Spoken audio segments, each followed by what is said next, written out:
मैं फ्रेंड्स मैं आज आपको पहले दारा शिकोह के विषय में कुछ बताना चाहता हूं। और दारा शिकोह आज की तारीख में सबसे हाईलाइटेड टॉपिक है।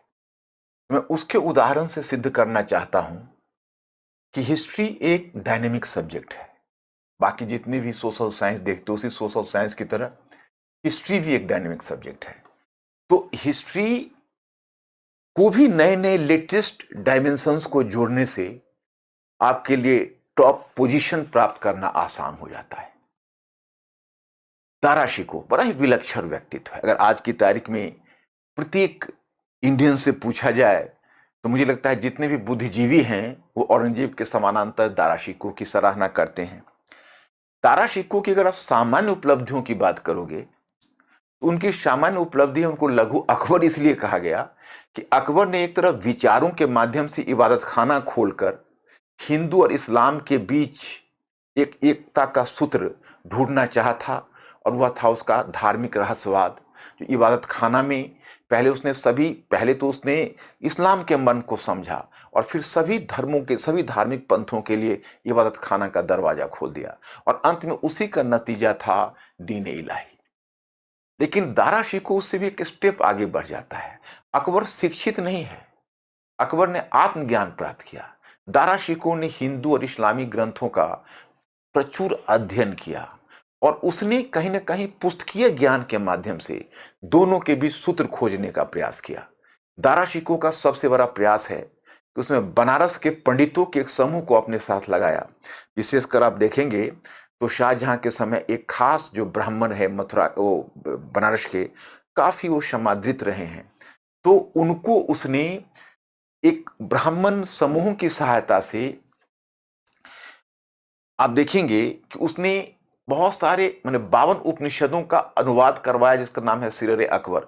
एक मैं दारा शिकोह की उपलब्धि आपको बताता हूं कि दारा शिकोह की उपलब्धि यह है कि जैसे हमारे उपनिषद का ज्ञान है, आप जब मॉडर्न हिस्ट्री पढ़ते हो तो मैंने आपको मॉडर्न हिस्ट्री में प्राच्यवाद बताया है, याद होगा। तो जो प्राच्यवाद है उसका यूरोप में 3 केंद्र थे, एक ब्रिटिश, एक रशियन, एक जर्मन। तो जर्मनी में प्राच्यवाद का मतलब होता है जो भारतीय अतीत और संस्कृति में रुचि।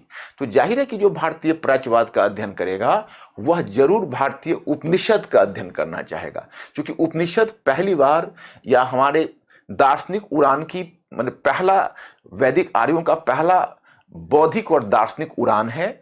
और इतना ही नहीं, अद्वैत दर्शन भारतीय दर्शन का प्राण तत्व है। तो कोई भी अगर प्राच्यवाद को समझना चाहेगा तो वेदांत दर्शन या उपनिषद के दर्शन को समझना चाहेगा। तो आपको जानकर यह आश्चर्य होगा कि पश्चिम वालों ने जो हमारा अद्वैत दर्शन समझा, हमारे उपनिषद के ज्ञान को प्राप्त किया, वह उन्होंने संस्कृत ग्रंथों के माध्यम से नहीं किया, दारा शिकोह के पर्शियन अनुवाद से किया। यह तो एक पक्ष है। अब मैं एक दूसरा पक्ष आपको बताना चाहता हूं। ये दूसरा पक्ष है कि ये देखो, अभी इसी वर्ष पुस्तक आई है, मुजफ्फर आलम एक बहुत ही रिप्यूटेड हिस्टोरियन है, और the Mughals and the Sufis इस ग्रंथ का सार है। मैं आपको ये ग्रंथ का इस पुस्तक का इसलिए उदाहरण देना चाहूंगा क्योंकि अभी अभी प्रीलिम्स का एग्जामिनेशन हुआ है। आप लोगों ने भी शायद प्रीलिम्स का प्रश्न देखा होगा। उसमें एक क्वेश्चन पूछा था कि निजामुद्दीन पानीपती ने किसके काल में योग वशिष्ठ का अनुवाद किया। अब मुझे जानकर सुखद आश्चर्य हुआ। मैं स्टूडेंट्स, नॉर्मली बच्चे समझते हैं या स्टूडेंट समझते हैं कि भाई कोई नई नई पुस्तकें आती है उसका यूपीएससी में क्या महत्व होता है। मैं इसका दृष्टांत आपको देता हूं। इसमें एक चैप्टर है, वो चैप्टर है in search of a secret king Dara Shikoh and the Yoga Vashishtha of Mughal India. इस चैप्टर में इसने मुद्दा को उठाया है कि जब 50 इयर्स बैक 50 वर्ष पहले अकबर के समय निजामुद्दीन पानीपती ने ऑलरेडी इस योग वशिष्ठ नामक कृति का अनुवाद किया था, तो फिर दारा शिकोह को दोबारा स्वयं इसका अनुवाद क्यों करना पड़ा। यह एक बहुत ही महत्वपूर्ण प्रश्न है, महत्वपूर्ण सवाल है। तो इस प्रश्न में उठाया है इस पुस्तक में। अब मैं आपसे यह जानना चाहता हूं कि निजामुद्दीन पानीपती का नाम इन्होंने उद्धृत किया कि भाई उसने सबसे पहले अनुवाद किया, और वही आपके प्री के क्वेश्चन में पूछ रहा है, मतलब क्वेश्चन डायरेक्ट यहां से उठा कर दिया है। ये तो प्री की बात हुई। अब मैं मेंस की बात कहता हूं।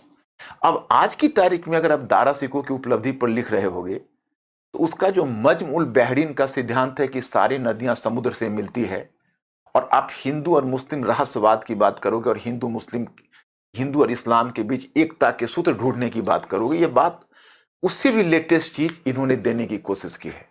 आप उस लिखने के क्रम में यह रेफरेंस दे सकते हो कि हाल में लिखे मुजफ्फर आलम की पुस्तक द मुगल्स और सूफी में, बस उसका नाम केवल, अगर नाम याद नहीं हो तो हाल में मुजफ्फर आलम की लिखित नई पुस्तक इतना भी दे सकते हो। उसमें दारा शिकोह के योग वशिष्ठ की एक नई व्याख्या प्रस्तुत की गई है कि दारा शिकोह एक दार्शनिक ही नहीं, एक धार्मिक दार्शनिक ही नहीं, बल्कि एक राजनीतिक विचारक भी था।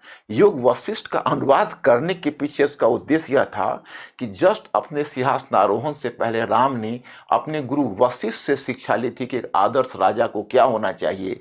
तो दारा शिकोह ने कहीं ना कहीं योग वशिष्ठ लिखकर अपनी परंपरा, भारतीय मिथक कह सकते हो कि भारतीय धर्म या भारतीय संस्कृति के एक महत्वपूर्ण व्यक्तित्व राजा राम से जोड़ने की कोशिश की कि वह भी राजा राम की तरह एक आदर्श शासक बनना चाहता है और आदर्श शासक के रूप में भारत में स्थापित होना चाहता है। तो ये एक नया पर्सपेक्टिव उन्होंने दिया है। तो कोई भी स्टूडेंट लिखने के समय बहुत ज़्यादा नहीं लिखना है, केवल एक ऑथर का रेफरेंस देके, मैं ऑप्शनल के बच्चे को बता रहा हूँ, तो निहायत ही उसका मतलब बच्चों के, टैलेंटेड बच्चों की सूची में उसका नाम होगा और वह टॉपर होने की क्षमता रखेगा। अगर इस तरह की राइटिंग उसकी अपडेटेड रहेगी तो उसे सफल होने से कोई नहीं रोक सकता। तो मैंने जस्ट एक एग्जाम्पल आपको दिया है कि इस तरह की पुस्तकें आती रहेगी। आप मेरे यूट्यूब चैनल से जुड़े रहिए।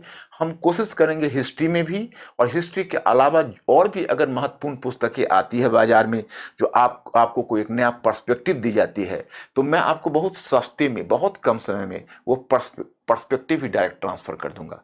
तो thank you very much. I will see you in the next lecture.